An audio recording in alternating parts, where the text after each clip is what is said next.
Hey people, hello from LoudST. I have taken the handle again from Swapnil today. Swapnil too will be joining us though. Hey Swapnil, let me add you.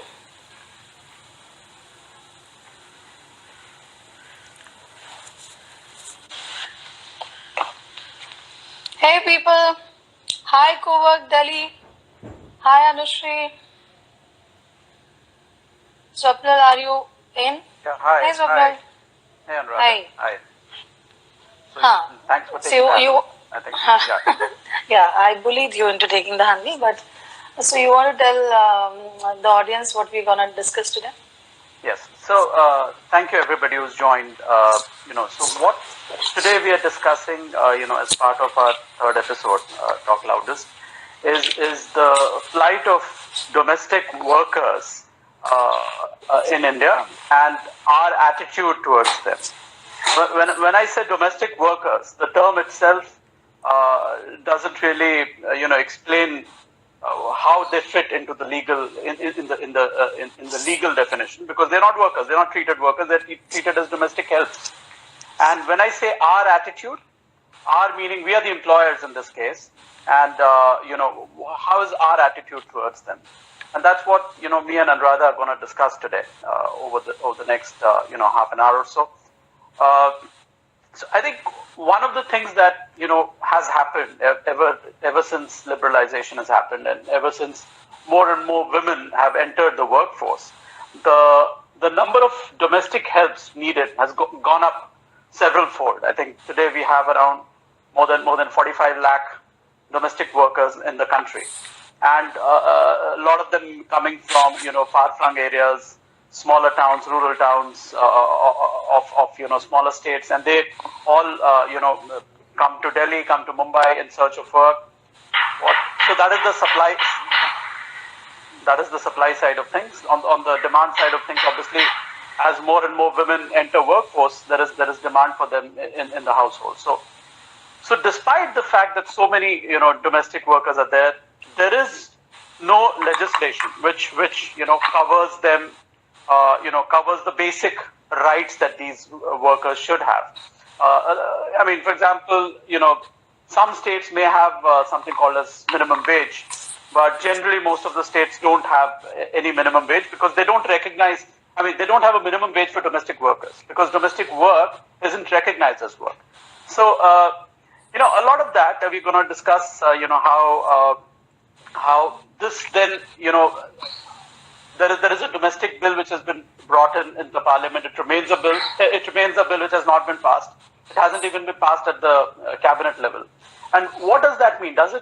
Is it reflective of us, the society's attitude towards them? So that's what I wanted to touch upon, Anuradha. I think what has been your experience when you talk to people? How do you find in terms of what's their own attitude towards domestic help? So, Swapnil, clearly, as you rightly said, that we don't even recognize domestic work as domestic work, as work. We completely devalue housework at a social level. That is why when we introduce a lot of spouses who may not be stepping out for work, we say they don't do anything, they're just homemakers. Okay, because we devalue housework completely. Okay, we don't recognize it as work. Anyway, that's another discussion to have in another day. So this work is considered menial, and yet this work is a lifeline, because the kind of urban setups that we have, even in rural setups, even in smaller towns, we won't be able to survive without this lifeline. Oh yes. Okay. Absolutely. And you highlighted the challenge that there is no legislative protection at the moment. The bill has been a bill for a really long time. Yeah. So there are two things as I see this. Of course, there's the lack of legislative protection, and there's also behavioral issues. Okay. Yes. So the lack of legislative protection comes.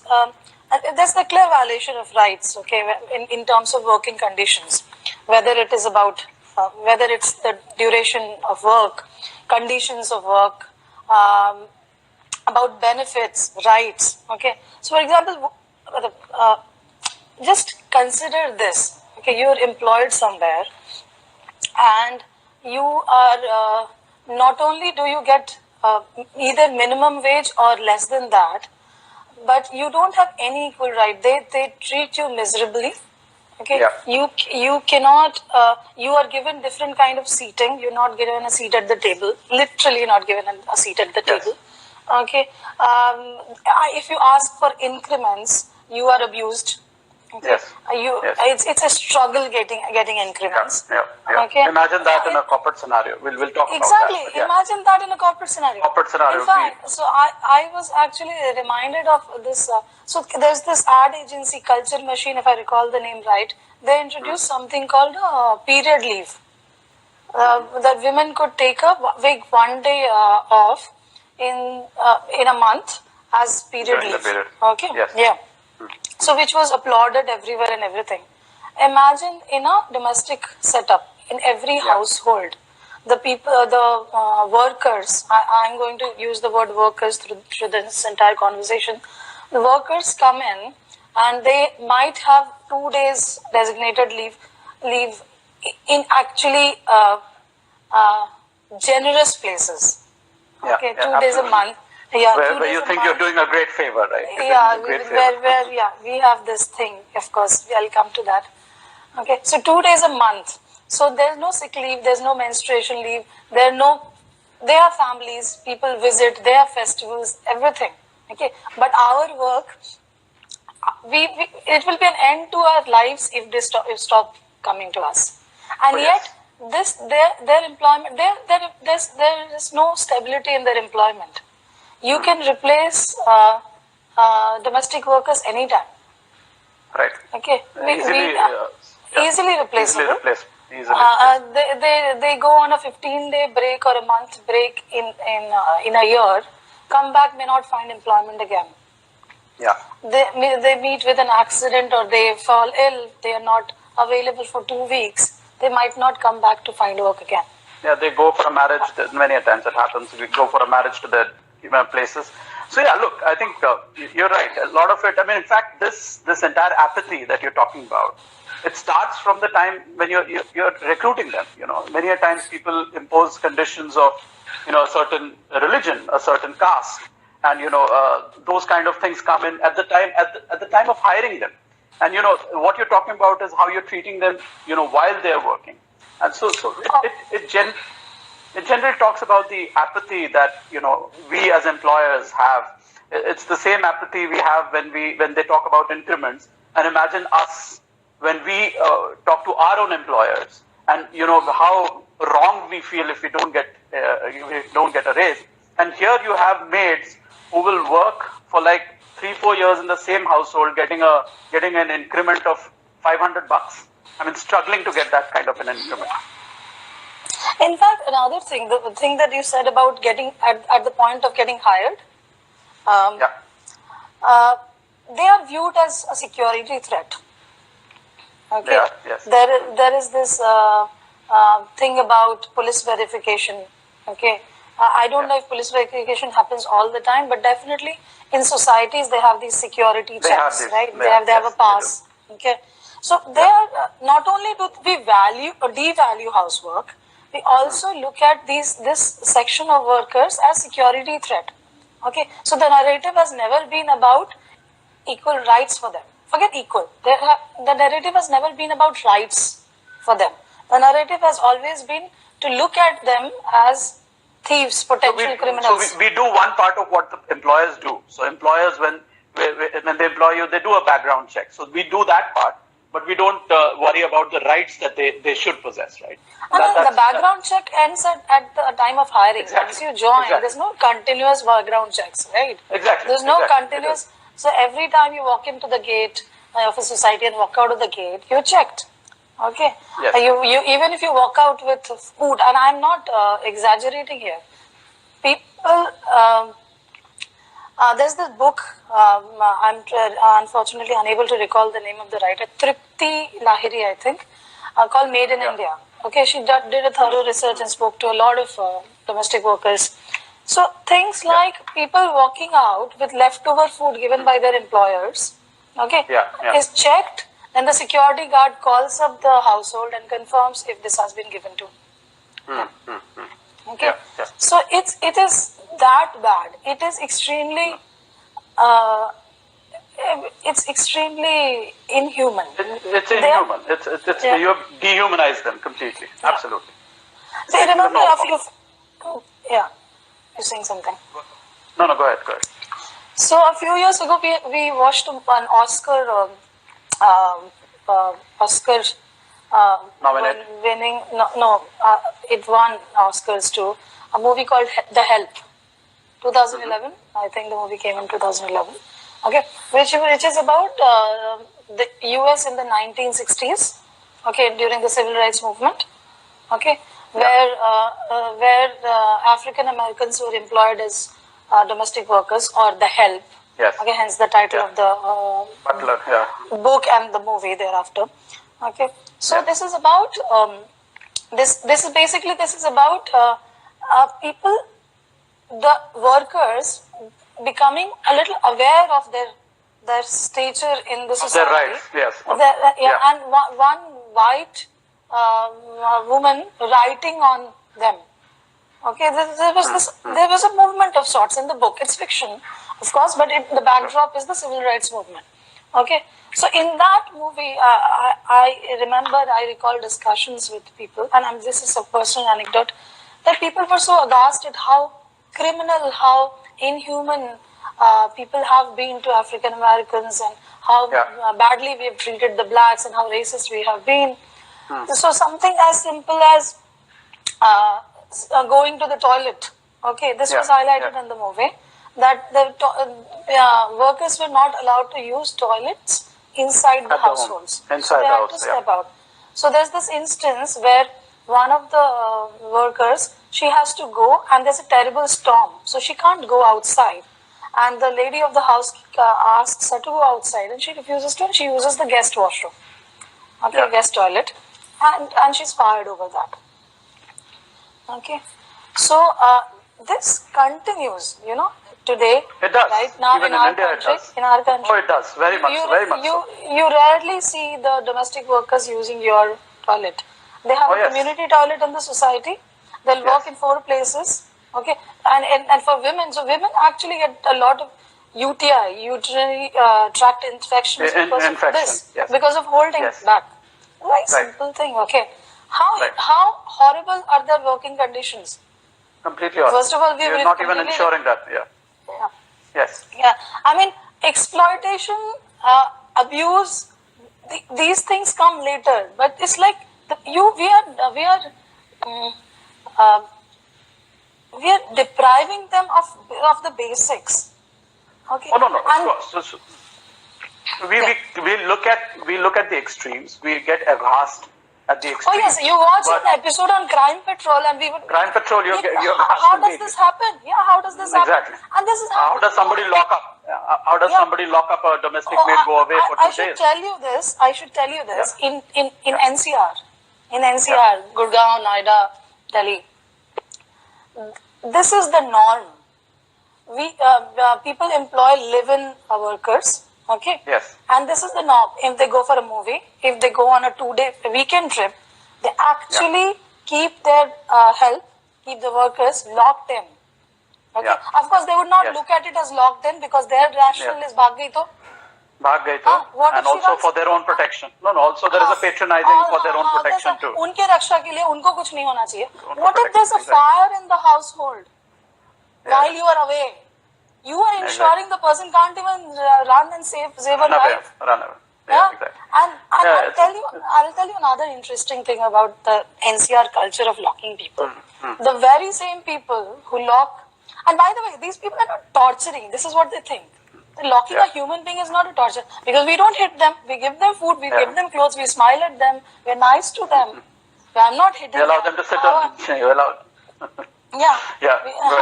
So how are you talking about it as torture? But these very same people, when they move to Mumbai, where there's a culture of giving your household key to your worker, your domestic worker, you do that. Okay, the very same people. And that is you know what that is. India में रास्ते में थूकेंगे, बाहर जाकर के हम civilized बन जाते हैं. Oh, of course. We do that all the time. Exactly. So we are different people at different places. Of course, the logic to this will be that the Mumbai workers are honest, more trustworthy, and the Delhi workers are not. This is so rubbish. You will do inhuman acts, saying I mean, how do you lock just a justification? People? It's a justification. How do you lock human beings? I mean, exactly. and trust me, I'm talking about people I know, people I unfortunately hang out with. Okay. Sure. I'm so sorry. I'm ashamed saying this. I have, of course, argued with such people. I mean, if they've expressed it in front of me, I've argued with them. But then there are closet torturers. They don't call themselves torturers. Okay. No, but look, so this is extreme. This will look at extreme. Look as extreme for a lot of people. in this this area. The norm, exactly. NCR में keeping your live in help locked up is the norm. Yeah. Okay. Yeah. No, of course. I mean, I'll tell you a lot of other stories, but please continue. You're saying something. No. So you're right. I think for a Mumbai car, that may look extreme, but the point you're is, a Mumbai guy, so you find it extreme. I'm saying this is rampant in Delhi. This is rampant in Delhi, and this looks like so inhuman. But the point is, there are various subtle things as well, which we continue to do. There is classism at play, completely classism at play, where you're saying, hey, you sit there, sit down, you don't, you eat from a different vessel, you drink from a different cup, you don't drink from a different glass, you don't use, normally you don't want them to use your toilets. So this is classism at its, I've seen. So sometimes you don't want them to clean your puja places because of the casteist angle. So there are so many things. So the point being, see, one thing is legislation. You talked about legislation. I talked about legislation. There's absence of legislation.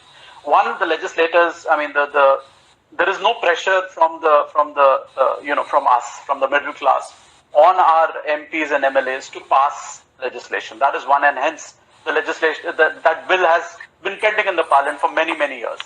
The other bit is implementation, and the implementation is difficult because a household isn't like any other workplace. So you can't have people coming into your house and checking whether you are implementing the law. So what that means is, for people, for these laws to be effective, whenever they are passed, there has to be a change in behavior in us. Unless that happens, such laws will act as redressals maybe, but they will not act as corrective measures. So for huge amount of change in attitude that's needed. We talked about how we are treating them, how we are not keen that they all gang up. There's never a keenness on us as employers. Oh, we discourage we discourage their collective voice completely. Yes. We do. Yes. Forget discouraging. We make it a point to actively discourage. Oh yes. Yeah, we actively. So which means that at any point in time, any sort of organization, whether it's two mates coming together, whether there are hundreds of mates coming together under the umbrella of an organization, where they will demand rights, where they will demand a minimum wage, where they will demand certain working conditions, where they will demand certain working hours, all those inherently, intuitively, because we treat them with such lack of empathy, we will inherently discourage that. And that is something that needs to change, amongst us, the employers, because we are the employers here. We are not the employees. When we are employees and our own employers treat us in a certain way, where you are made to work for long hours, where you're not given a raise, we complain. But when we are the employers, if we get a 10% increment, let's say, how much of that is passed on to a domestic help? Let's think about it. Let's ask ourselves that question. How many times we refrain when we have to give out Diwali bonuses? In Mumbai, the norm is, I think, a month of salary if you work for the entire year, and a lot of people still have a problem with that, right? You think about when you don't get a bonus, or when you get a massive bonus, how much of that is passed on to the domestic help? We don't think in that terms. We don't think in those terms. because we don't realize how important. We know that they're very important to us, but we are not willing to pay for for them being that important. I'll also tell you about one more thing, which is us kind of enabling a lot of crime. Okay. Yeah. Us being employers of domestic workers, which is using placement agencies. Okay. Yes. So placement agencies are not regulated at all. Okay. No regulations exist around them. And the only thing that placement agencies are interested in when they drop off a domestic full-time live-in worker is the money from you. They just negotiate on the money bit. Okay. On the money also, exactly. Also as employers, we inquire about the background of the person and we seek a police verification. Okay. Yes. However, there are no conditions imposed on us, on the employers. Okay. There are no minimum requirements. There's no eligibility criteria. The placement agencies don't check the basic working conditions of the workers they are leaving behind. They do not check the dwelling conditions, the food conditions. There is no conversation on that you'll have to treat her right. Okay. There is nothing imposed on us as employers. Okay. Because the point is that placement agency is just making that money and now doesn't care about the worker at all. And now the agency will move on to getting more workers. Okay. And we've not even started talking about human trafficking. Exactly. We've not even started talking human trafficking. We have not started talking about human trafficking. And you talk to the live-in workers and you realize that there's a trafficking story right there. Oh, yes. Okay, of course, it's very easy to close. Yes, when you do talk to them, exactly. Yeah. There is the trafficking story, the story of abuse, the story of abuse at previous placement, wherever they were previously placed. These are young girls, young, old, whatever be the age. There is massive abuse there. Okay. Yes. There's definitely the story of trafficking. And then to top it all, our behavior as employers, where they restrict their access. We do not treat them as human, but as labor. This is contemporary slavery and nothing else. Okay. Yes, it is bonded. In many cases, it's even bonded labor. In case of live-in workers, it is bonded labor. In terms, for live-in workers, we impose restrictions such as no connection, no phone calls to your family and friends. Yeah. If you want to talk to your family, maybe you can use my phone, but my phone time will be rationed. Okay. Yeah, in a very patronizing way. Oh yes, absolutely. I mean, then the rationing bit. Can we talk about rationing food? Okay. So of course we treat them fine. We give them all the food, whatever we eat, we give them. But you know what? More often than not, the domestic workers, whether live-in or part-time, they are served. The portions are decided by the household. Yeah. Well, sometimes they are served only leftovers. Sometimes they are served mostly leftovers. Mostly leftovers, yeah. And that too, the portions are decided by the households. It is not dependent on how hungry they are. And you know what? I'm right now cringing at the usage of the word they, because this is a clear case of us and them. Okay. Yeah. Unfortunately, they are that's how like it has that. become. They are like that. These people are like that. You can't trust these people. These people, quote unquote, thing has. It's a label. It's a label you've sort of.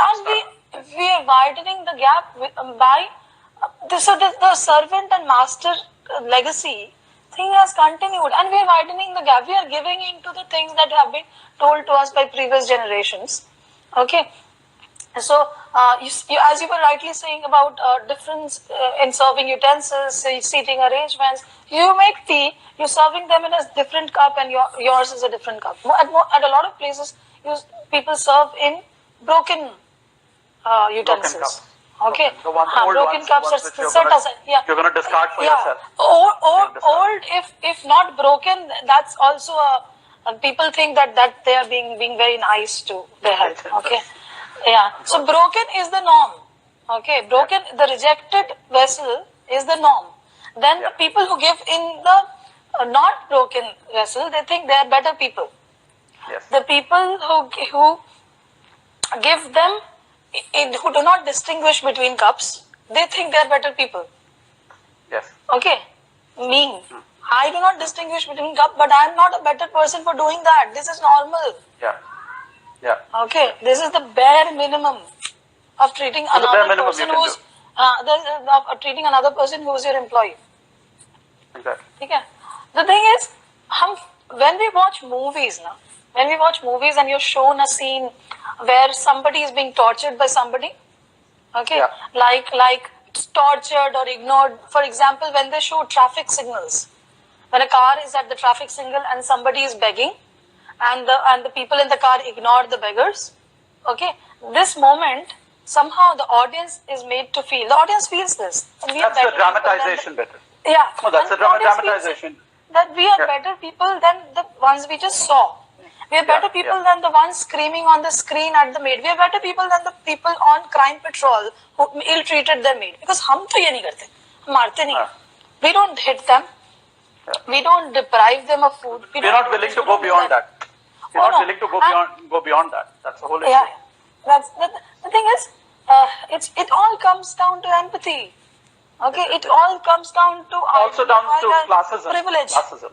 Yeah. We need to absolutely. We don't understand. I keep saying this. I'm so sorry. I think I say this in all the talks we have. We don't understand privilege. We don't. But anyway, so our behavior is completely influenced by privilege, and then dictated by prejudice. Completely. I mean, not just even when you analyze situations. Even when you analyze situations, somebody asks for a leave, a couple of days. The first thing is not logically analyzing why do they need. The first thing, your entire judgment, the moment you get that question, starts getting clouded by prejudice. It's completely, so somebody says that I want to go out for 2-3 hours. Okay, an adult live-in maid who wants to go out for 2-3 hours. The first thing, with judgment of whether to allow her or not, is prejudice. It is prejudice. You're so prejudiced against them that you are unable to, in a normal circumstance, you would not think. But in this case, you're prejudiced. So prejudice is a massive, massive thing. It comes from privilege, as you rightly point out. In fact, a lot of us, we talk about how Singapore is a great country. And, you'll see in Singapore, how people, when they treat their domestic help, how they treat them. They actually eat together. I mean, they eat at the same time. They treat them as part of the family. They treat them as part of the family. But we don't look at that. We continue to treat domestic workers as a different breed. Don't really belong here. And if we do any favors to them, it is a favor that we're doing. It isn't something that they deserve. It's a favor. That's ultimately that's what is driving all this kind of patronizing behavior. Yeah, and one other thing that I wanted to point out. We've talked about legislation. I'm going back to that a little bit. So you do know that India signed the International Labour Organization's treaty into Convention 189. We have signed it in 2011. And that particular convention stipulates, the working hours, the minimum wages, everything, and very strict conditions. Unfortunately, it hasn't been ratified because, a lot of our audience today who've joined us, they may know that, many states have a minimum wage, which is, and there are categories of not many. labor. I think 5 or 6 states, right? No. So I'm saying minimum wage is a concept. It's a different. It's a concept. It's a concept across all. And there they say unskilled labor, semi-skilled labor, and skilled labor. There are the minimum wages. You can't pay below that. Unfortunately, most of the states don't consider domestic help as a worker, and hence, when they are not considered as a worker, they are not paid the minimum wage. So obviously for a live-in, it will work out on a monthly basis. But for somebody who's a part-time worker, it has to work out on an hourly basis. And so ideally in Maharashtra, if I'm not mistaken, for an unskilled labor, the minimum wage would be close to 9,000, 9,500. Now, how many maids earn that in Mumbai? Let's ask that. Who are working 3 households, 4 households, they're not making that kind of money. They're not making that kind of money. Somebody also told me that, that yes, this should be there, so that, their compensations are fixed. And I said, no, only the minimum bit can be fixed. The maximum cannot be, because it is driven by how good that person is. How that cannot be fixed. You can't fix it. The only thing which can be fixed is the floor, not the ceiling. So, a lot of this needs to be understood by people. A lot of this needs to be, there's lack of, I don't think people are sensitive enough. We're not giving enough thought to this, You and I are not sensitive enough. Let's not put it on other people. You and I are not sensitive enough. I'm saying we are not sensitive enough. We are not sensitive enough. We continue to behave, we continue to believe in, what has been given to us by our previous generations, in terms of how to treat them, in terms of how they are, in terms of our own prejudices. Our own prejudices are not on our own prejudices because they've been built on experiences, our own experiences. They've been handed over generation by generation. Absolutely. And we continue to believe them. We've not given it a thought. We've never, how many of us has given it a thought that the working conditions for is very, one second. Hello? Yes, can hear you. Yeah. So how many of us, have even given it a thought that, the working conditions of these domestic workers is pathetic. I mean, they don't even have a toilet to go to. They don't even have a fixed lunchtime. If they're working at the lunch hour at your place, do you allow them at least 15, 20 minutes, half an hour to eat? Many times you may want to work, you may ask them to work, stretch themselves because there are guests at home. Sometimes you extend their hours, and hence if they have to work, in different shifts at different places, their own work hours get extended. But how many times we think about it? How many times we are sensitive to this? So it's important, I believe, that we start thinking, all of us, and and I think it's time that legislations are passed. So both the behavioral change bit that you talked about a lot, and the legislation bit, both those things it's high time that those the laws have to come immediately, and the behavioral change has to start happening now. By the way, please excuse me, I've not had lunch, hence I'm munching on biscuits right now. Okay. Swapnil, tell me something. What's the way forward? What is the point in so this is a question a lot of people ask. What's the point in talking? What's the point? How will talking change? Yes, I'm here. So how will talking change anything is a question. Well-meaning people ask. Well-meaning people. These are not skeptics. These are people who are actually genuinely curious as to how talking would help. And LoudST is all about meaningful conversations leading to an outcome, right? So why do you think we talk? Why do you think we discuss these things? Why do we discuss? I mean, any change has to, how does any change happen? The change happens when we are willing to act. If each of us want to take that one extra step, that incremental steps, as a population, that step becomes massive. When that step becomes massive, that's when change happens. So when are we willing to act? When are we willing to take that step?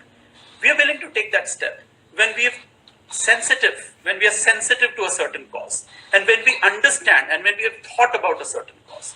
And that understanding and that sensitization towards that topic, for that topic, cannot happen without discussing. Any discussion is not just a discussion. We're not talking in empty, in thin air. What we're talking about, the idea is to sensitize ourselves, learn from conversations. You and I talking today, people who are listening, I hope a lot of them at least get this thought in their mind that, hey, what is happening is true. Because, believe you me, even domestic, the domestic worker as a topic is not covered very well by the mainstream media. It is not covered. I mean, unless something very extreme happens. Yeah, exactly. So something like a Mahagun, society case in Noida, which happened, I think, 3 months back. Sometime last year. I don't recall actually. The point is, when something like that happens, it gets covered in the media, and not always in terms of what the rights of domestic workers have to be, because the media doesn't portray it that way. The point is, today when somebody listens to us talking about it, hopefully they start getting little more sensitized. They start thinking a little more about how this, and maybe if they start doing that, if they start at least implementing some of that, thought change in their own behavior towards their domestic health, I think it'll be a good start. And every time we talk, we sensitize ourselves, we think, we are getting more and more prepared to take that extra step to create that change. Every incremental change we all do will ultimately, cumulatively create a large change. I think that's what I think. I don't know what's your. Another thing people often say that whether it's talking about a law or policies or whatever, or basically if it is about something that is not right, people often say that this is not going to change, because unless the mindset changes, nothing is going to change. Exactly. This is what people say. The people who say this are also often the people who say, why are you discussing it? Baat karne se, what would you do? How would you change anything by just talking about it? Okay? Or being livid about it. So that's the thing. The people who are talking about nothing will change unless the mindset changes, are also questioning the conversations happening around an eventual change. Okay? So the point is that every change has begun because somebody pointed out and somebody started talking about it. It's a thread. You and I talking about it is a thread. The people who are currently listening, the people who will listen to this later, maybe they are more aware than us. Maybe they are more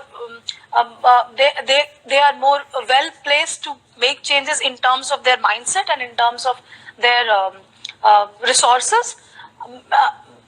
There are people like that, and there are also people who have never given it much thought, who might give it some thought because of this conversation. And you and I are, of course, not the guardians of every topic on earth, but every conversation, you and I having this conversation, two people having another conversation elsewhere, there are these threads forming, and all these threads woven together will be that. I mean, I'm being very, very poetic right now, but we will be weaving that change, the fabric of change, a new era. Right? Exactly. In fact, every time somebody asks me this thing, that how is talking gonna change anything? I remind them of the suffrage movement. Okay. Yeah. That once upon a time, when women, of course, outside of India, because India always had equal voting rights, but before this, when women actually fought for equal voting rights, people were like, why the status quo was okay.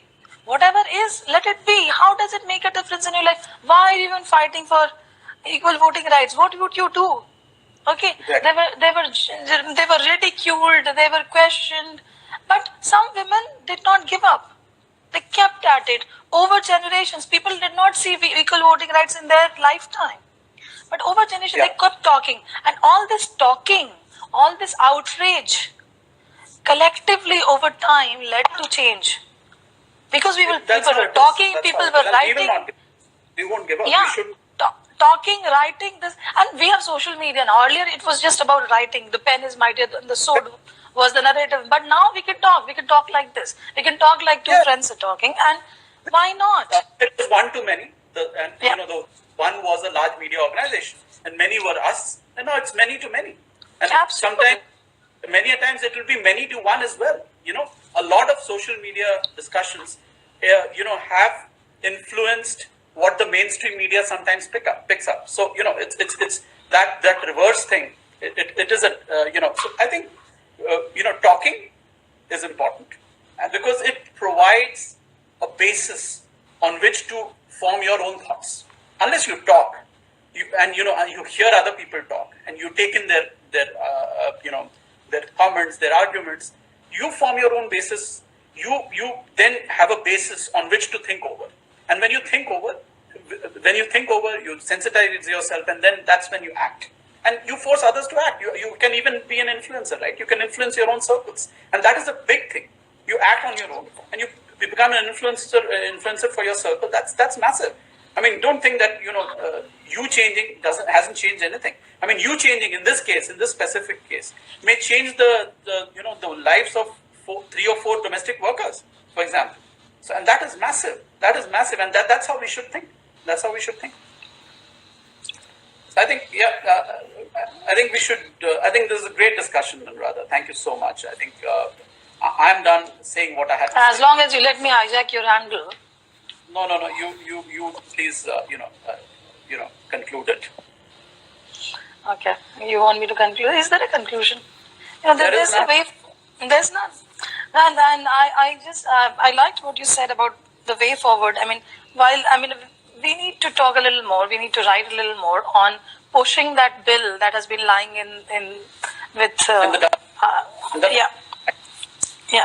We need to talk about pushing that bill a little. Okay, we need to create some halla on getting that bill into turning into an act, and also at home, let's start questioning. Okay, let's start questioning in our own homes. We can probably we should have control to change things in our own households. But even when we visit, let's start questioning why the broken cup for the health. Yeah. The person who's actually ensuring that your house is kept clean and your family is well fed. Yeah. Why a broken cup for that person? Right. Let's start with that. Women folk, those of us who are homemakers, if we want our work to be recognized as work, we need to recognize our domestic workers as well. Women's work, exactly. Yeah. Who are less privileged. I mean, imagine, understand that. Yeah. Less privileged than you. Exactly. Yeah. I think that'd be a good start. Absolutely right. Fabulous talking to you, Anuradha, as always. Yeah, same here, Swapnil. I think we need to shut up and talk about something else very soon. Okay. Yeah. Okay. Bye, people. Thanks a ton for joining us. Good joining. Bye. Hey, Bharti. Thanks. Bye.